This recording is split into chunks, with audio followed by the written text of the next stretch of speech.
Here's an update on that situation. According to Woj, he's currently listed as out for Game 3, but there's still progress that could be made to change his availability versus the Heat on Friday. Again, with those multiple injuries, there's concussion protocol, right? There's the orbital fracture. He missed the first 2 games of this series, and the 76ers lost both of those by double figures. So, 3D, if you're the Philadelphia 76ers, you have an MVP finalist. With all that's on the table, we know the record. No team has ever come back from being down 3-0. There seems like there's desperation to do whatever it takes to get him back on the floor. This may be the toughest decision for the Sixers today versus what they had to make in the beginning of what we call now the process. The process is arguably the MVP this year, Chris, right? Some people may think the Joker, most people think Embiid.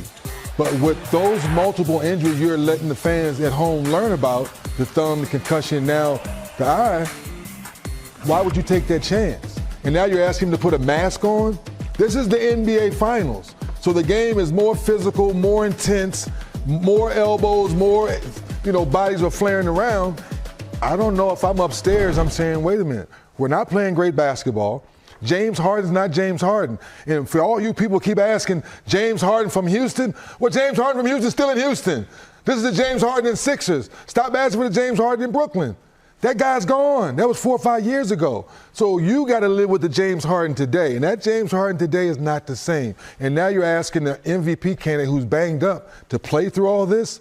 And knowing that he's getting a little older, it means that old. But my point is, you still have some good years left for Embiid. So figure out how you can put better pieces around him for the future versus maybe forcing him back to come back now because you're desperate and something else happens. Quickly, for James Harden, 7 points per game in the second half of playoff games, shooting under 40% in the postseason. Is he still better than those numbers, though?